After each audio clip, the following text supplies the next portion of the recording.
the world around us, where we are, is actually built by ourselves.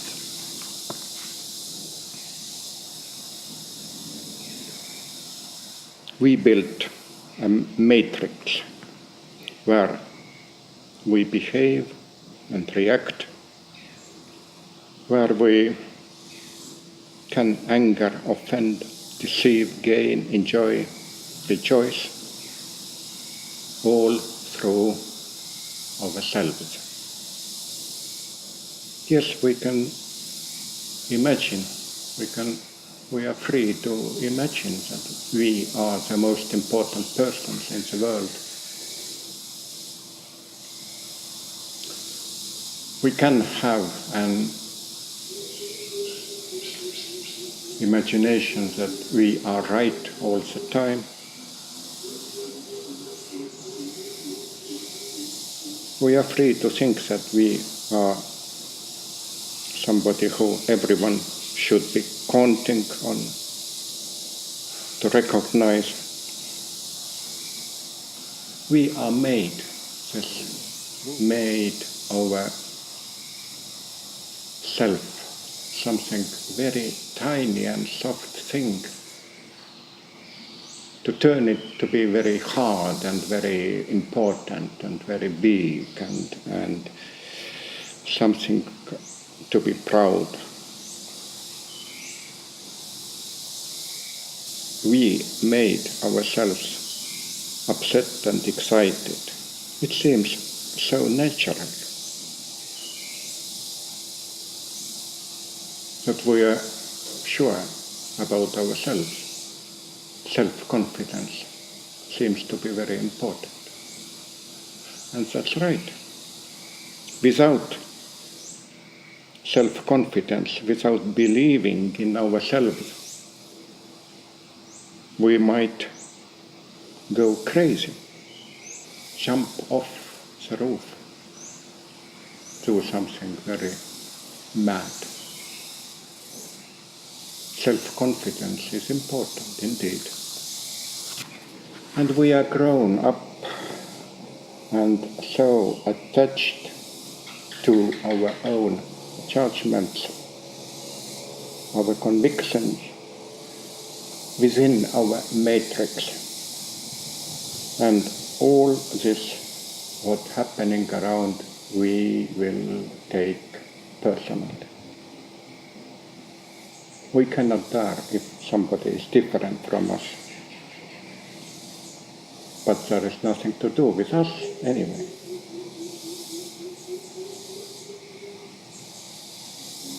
We also talk about how we often suffer because people change. Why don't you love me anymore? Stupid question. Maybe she or he loves or not, but this is not the matter. Matter is how you care, how you feel. If you feel that he or she doesn't love you anymore, so what? Who is the one who suffers and feels miserable?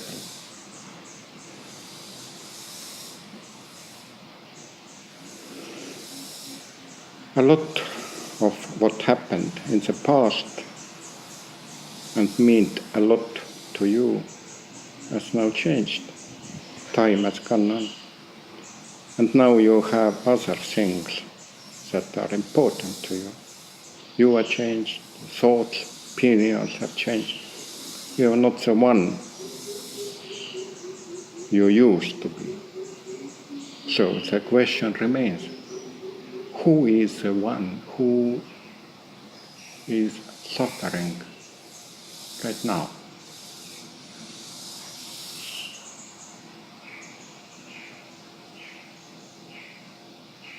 Who you are really. And you will see There is no real you.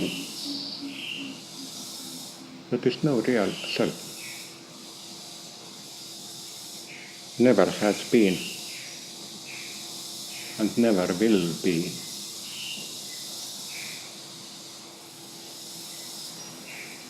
All our opinions, thoughts, assessments, and values change, and that's natural.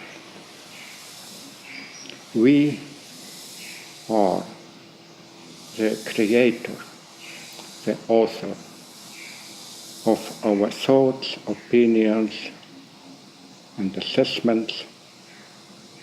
We have created them by ourselves. And they are not us.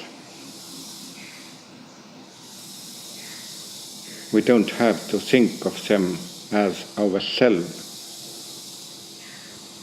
They are just our creation, our story that we be telling ourselves all the time.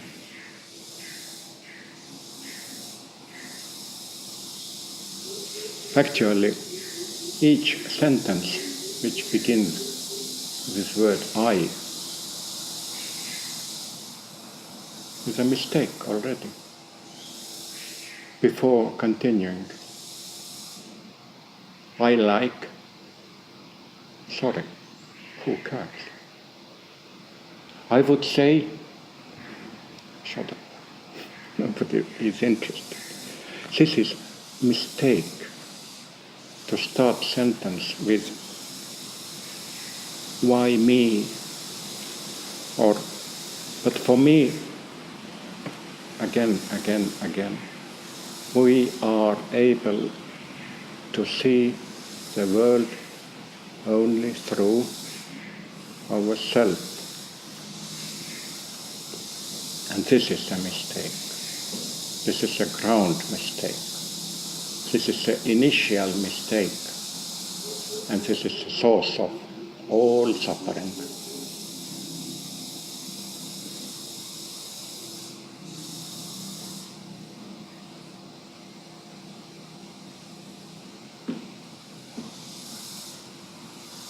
Our worldview, our principles, opinions and intentions, all our wishes and pleasures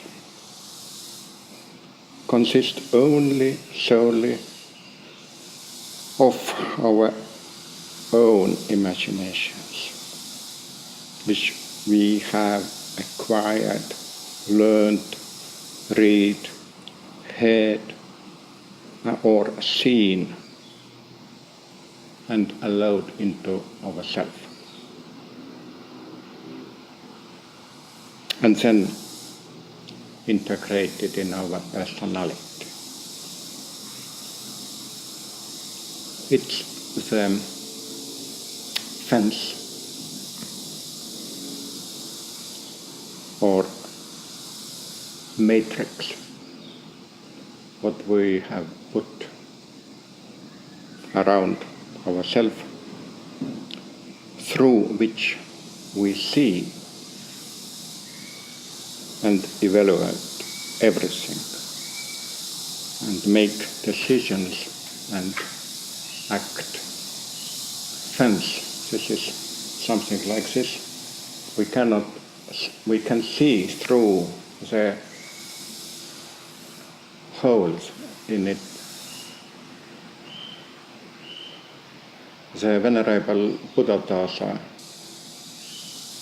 one of his books is titled Prison of Life. It sounds very hopeless, of course, but it's true. This is another way to say it, to describe it.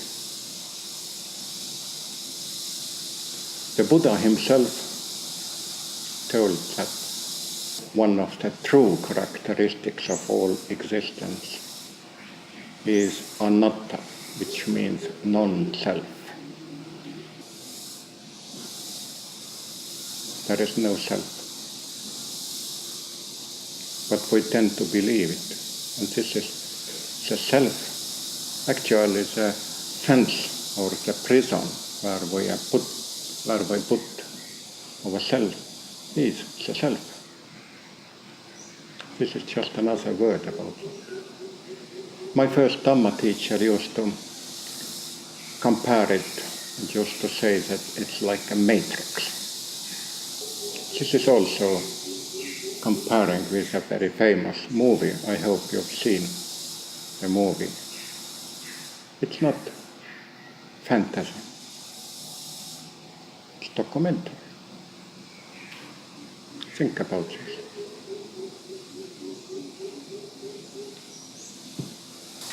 It's a fence, it's a matrix, what we have put around ourselves, or using another metaphor, it's like a cage, but also built by ourselves. This is an illusion. This is a part of our self-imagination. And it has no connection with reality.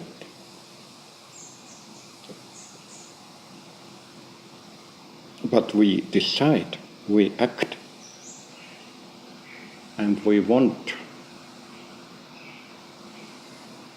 poorly on the basis of what we think and appreciate.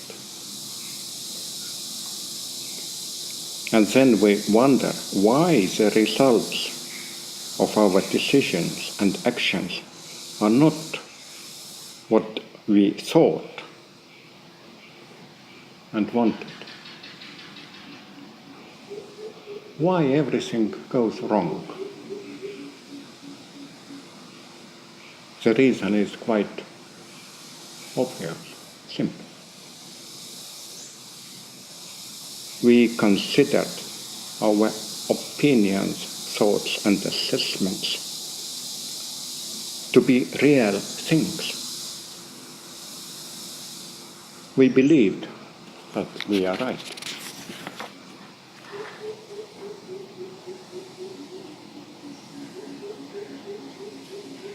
But how to get rid of it? It's very simple. Just remove the matrix. Just step out. That cage, that fence, and let it go. Just look straight, poorly and clearly. Don't think about anyone or anything. Don't judge anything. There is nothing to do. It is just tricks you, distorts your perception and doesn't let you see clearly. This is not your business what someone thinks. Why should someone's opinion or anything at all upset you?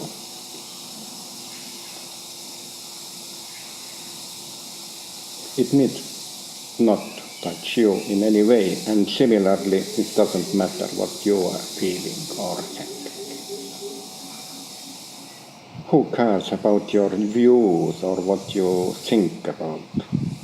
And if no one is interested, there is no need to talk about it.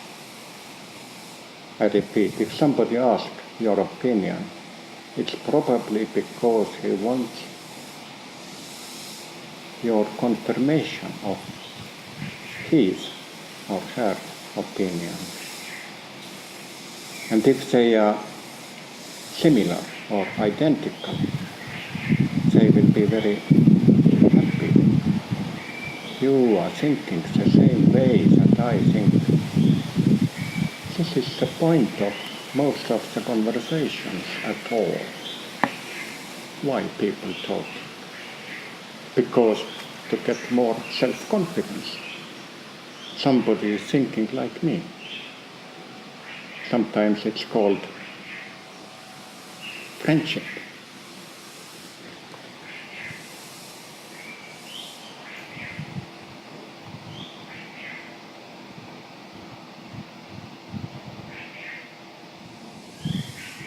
if it happens, what you see, read, or hear doesn't fit in with what you imagined and thought, it means only that your imagination and opinion don't match what you see. And that's all. There is nothing wrong in what you see and hear. It's just what you see and hear. But it doesn't have to touch you in any way. Don't have to rage and in anger, turn it around or fix it, or don't have to teach anyone or make something clear. But yes, we can calmly think about it and maybe redress or change our own imaginations or opinions. It's many times the best advice or saying is change yourself and the world will change. That's right. In terms of living and being alive, change is very important. Life is changing. Everything changes.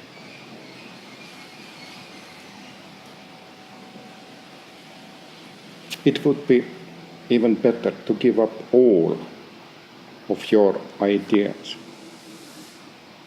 because we are not our feelings or thoughts, imagination or opinions. They don't belong to us, and we are not our opinions. They are not ours. We don't really need to count on them or to hold to them. They are not worth anything. Keeping them alive, opinions, assessments and so on, only makes us suffer. In fact, this is like a computer program. Matrix. You remember? It's like computer program. We install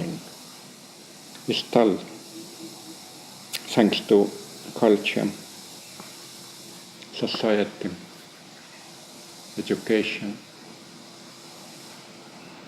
experience.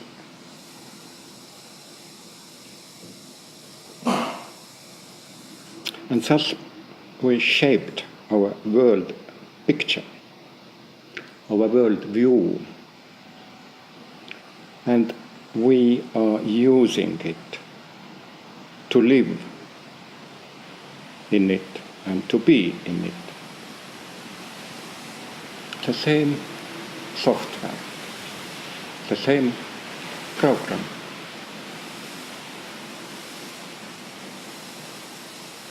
Of course, from time to time, we still download and install new versions.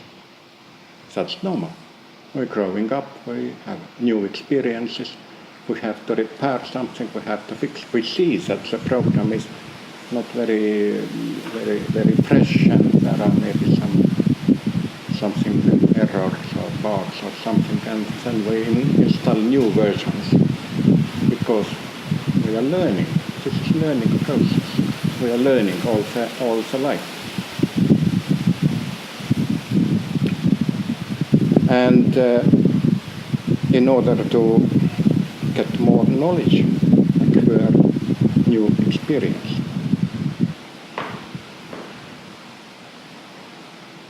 But unfortunately, we tend to forget that the world picture we see is just a picture, but not the world itself. It's just like a screen, computer screen, screenshot, user interface. It's a model of the world. It's a picture of the world, not the world itself. Of course, we are using this program, and sometimes we see that there is something what is not so good, and we improve the appearance and change the fonts in the screen, on the user interface, retouch the colors in order to make it more convenient and more beautiful, adding more features and so on. But yes, this picture has little to do with the real world, with the real life. Just a model, just an approximation. Actually, we may already understand and notice that many functions in this program, in this matrix, doesn't work. We may understand that there is something wrong in this world picture, in this program, in this matrix. Very many things. We think, still believe it's right and adequate, and we are able even getting into fights with someone who defend our worldview, and even we may be willing to die for it. Even worse, we consider it to be our own. We may think that we ourselves are the self-image, the world picture, the world view,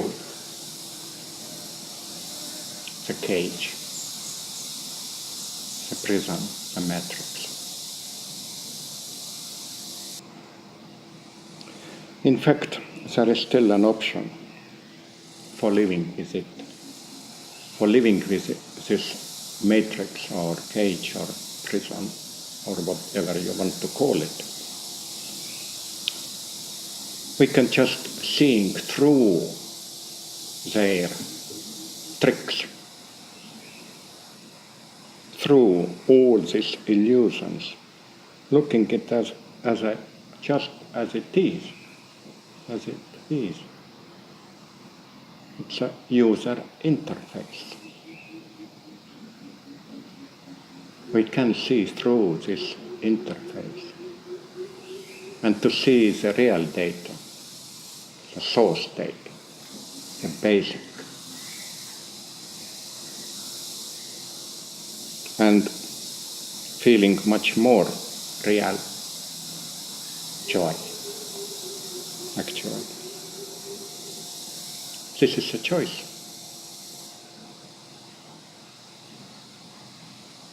Recalling again the movie Matrix, to take the blue pill or the red pill. This is our choice.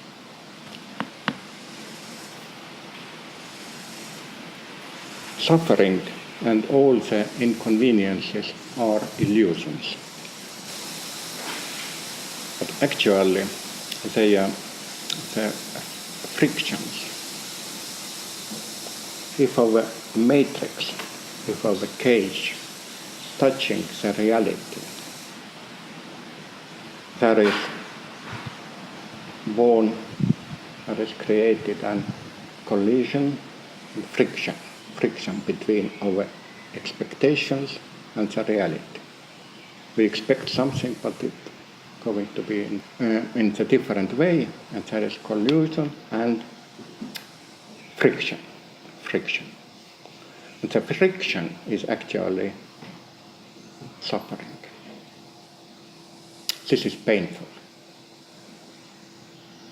Every time we think about something that appears to be different, and we suffer. We're disappointed. And why? Because we take it personally. And we take it personally because of the self-image around us, what we are built. That's all. There is nothing to improve. As I said already, we can download new versions. We can improve the appearance. We can add new features to the program, to the matrix. But it's the same program, the same software. What we are created thanks to ourselves and thanks to our education, society, everything.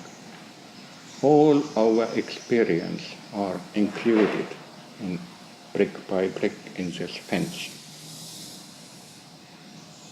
Actually, it's built up from both sides, from our side and from the another side, from the society and other people and the so-called reality.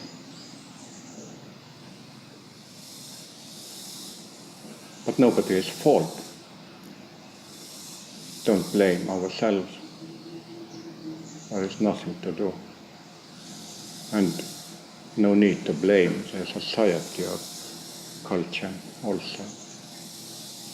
The reality actually is empty of any meanings. We create the meanings. We create everything, what we see, what we understand, and how we act in it. We are not suffering.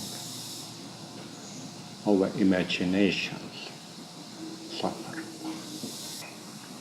No need to pay attention to our imagination, to our expectations. Just let it be. It doesn't really have any significance.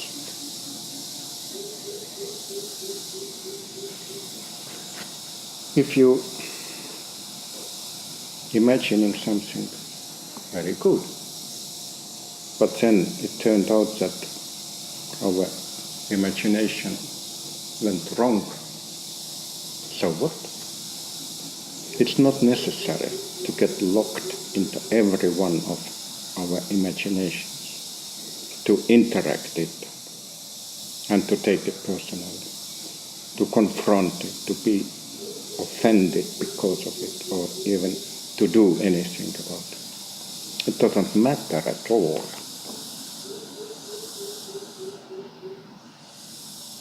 We can get rid of it. It doesn't mean anything, nor does it have to hurt anyone.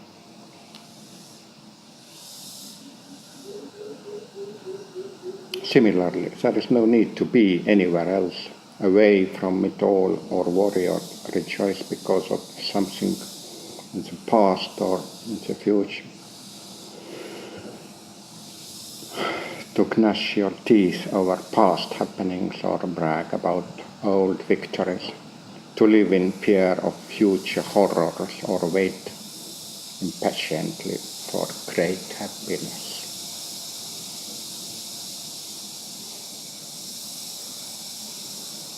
Yes, we can think, or fear, hope, or worry, and plan whatever we like.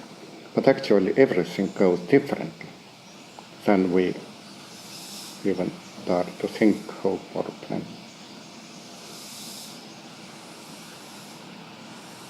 Just don't put yourself into your thoughts, into your intentions, concerns, fears, and hopes. All moods, all things, all people, all changes and events are temporary.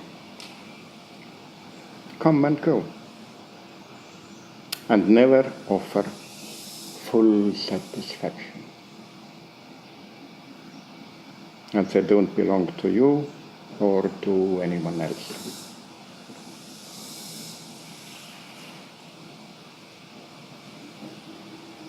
Events and circumstances just happen, come together, come up, and there is no way we can control them. However, we can control how we adopt them, how they affect us. This is what we can control. Through the right view, through the right understanding, right realizations, right intentions, right actions, and so on. First of all, right view. This is the beginning of removing all sufferings,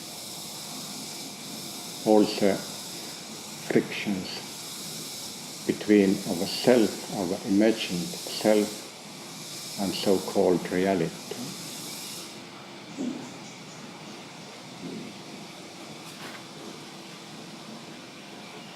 Everything that has happened is over for now. Maybe somebody remembers, but we cannot do anything about it. And so is about what is not coming yet. And even the present moment is very temporary and almost will not exist. So we can ask, how about the time?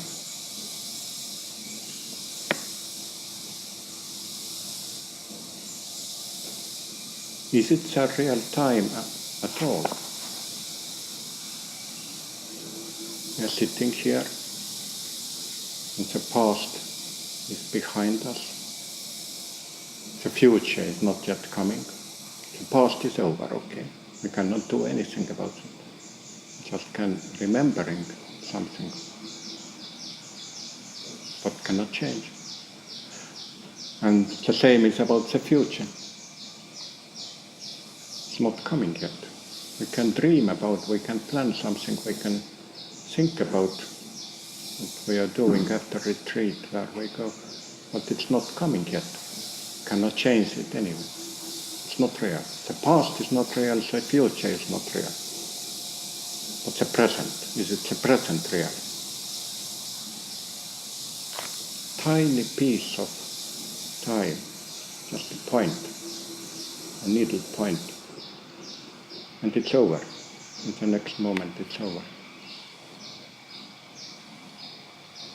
We can have an illusion that there is a point when we can decide something, we can act in a certain way. This is a free will, so-called free will. Yes, maybe.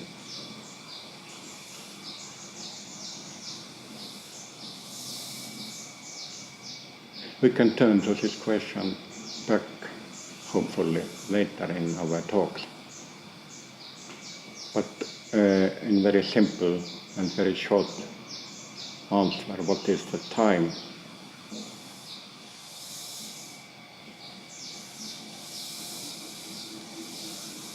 The time is the same, what is dukkha, or suffering. The same friction between us, between our self-image and movements in reality. This is time, this is resource actually, this is energy, this is fuel that we can use. but also it's dukkha, or in English, suffering, inconvenience, or uncomfortable. And so, something can only genuine and truly, clearly and perfectly, freely understood if we have left ourselves out. When we have stepped out of it, only when our attentions and consciousness are sufficiently clear, sharp and precise, and we will really understand, let go, reject all the wishes, intentions, thoughts.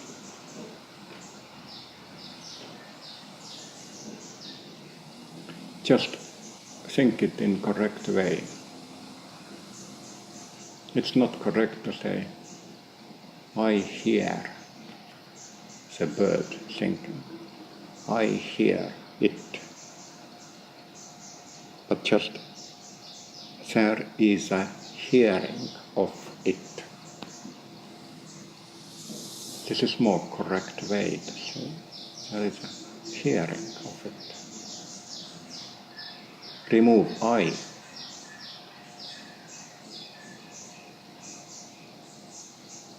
It's not good idea to say, my knee hurts. It's better way to say, there is a pain. There is a pain in this body, in this knee. It's a more correct way. We are not involved with this knee and the pain in it. Our self is not involved. Our body not belong to us. Our body is something what we are using, and if the body has some kind of hurt or pain, then we just notice it. But we don't take it personally. We don't suffer because of it.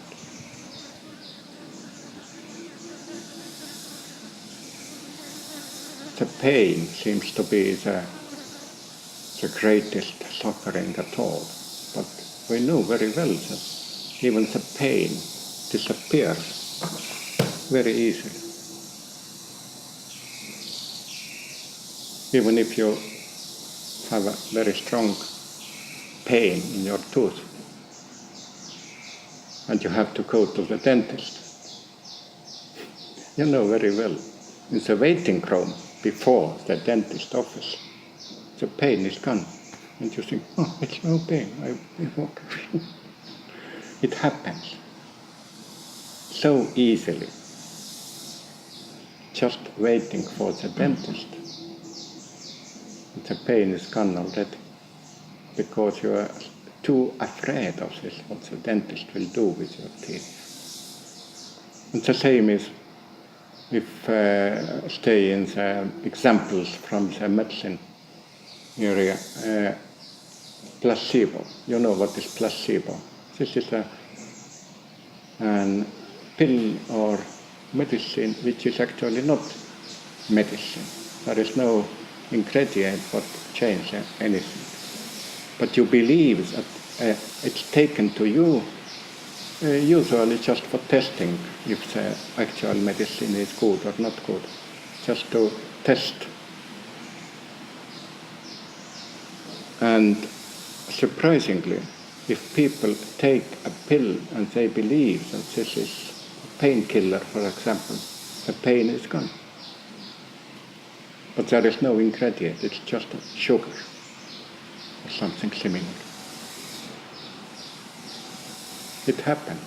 Our mind is powerful, wonderful, powerful friend of us, or it can be our strong enemy also. It all depends how we use our mind, our consciousness. If we have clear vision, it can be truly, it can be called enlightenment. Enlightenment is not something what is achieved in the very end of spiritual practice. There is nothing special to see clearly, to understand clearly, to have enlightenment.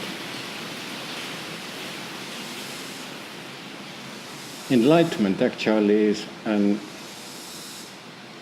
not original word in the Buddhist scriptures. The original word is awakening, actually. And the name Buddha, it's not name, it means awakening one. If we get rid of selfishness, that offers the chance to see the world clearly, poorly, at the source data level, where nothing happens personally, neither to you nor to anyone else, where everything just is and just happens.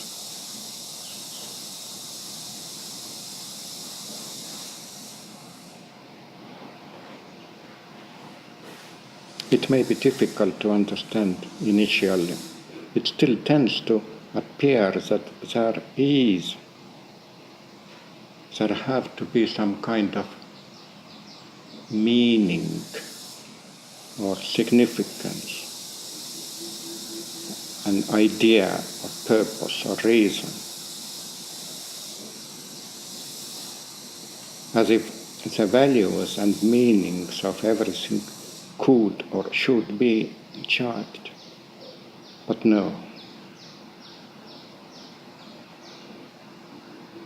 This is not the case, neither for oneself nor to anyone else. These are all just our own thoughts, imaginations and feelings. They have no connections with reality.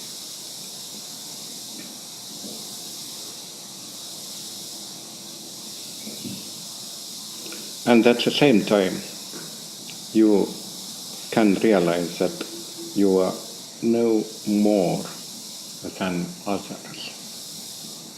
We can understand that we are not more specific, no more important. There is no need, no reasonable justification for why I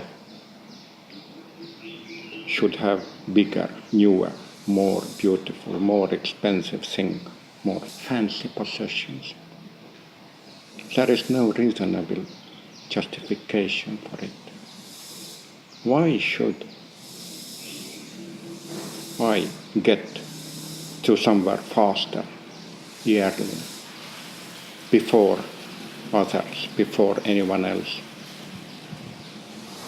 Why I should be better than others?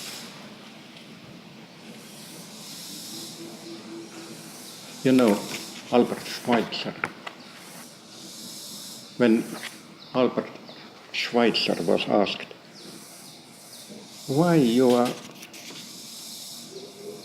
traveling always in the second class? And the answer was, there is no third.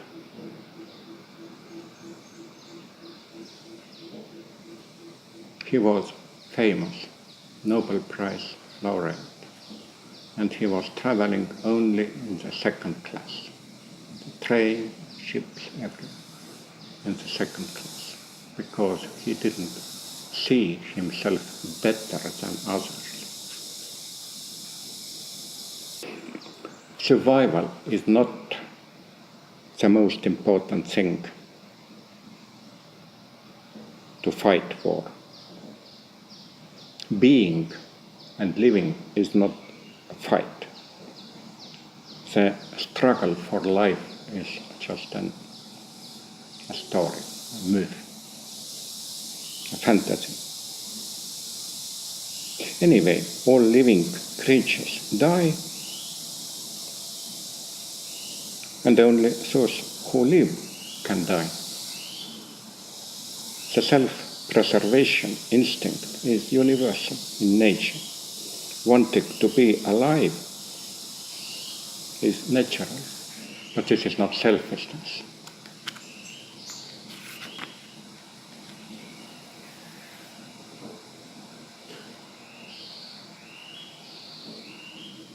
And so, what to do without selfishness? Do what you want. Do what's needed. If you see something you can do, just do it. Don't think for reward. Don't think for acknowledgement. If we are now going out and walking a little bit, and if you see some leaf is fallen down on the pathway, just remove it. Put it on the side. Don't wait, and don't expect that somebody else will do it later. And don't expect any prize or acknowledgement. Just do what is needed.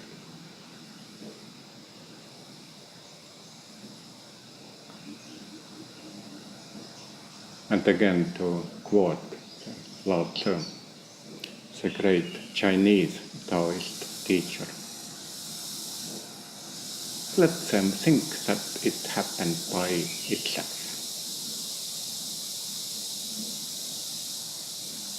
Do what is needed. Nobody notices. Everybody can see and notice only if there is some mess, there is something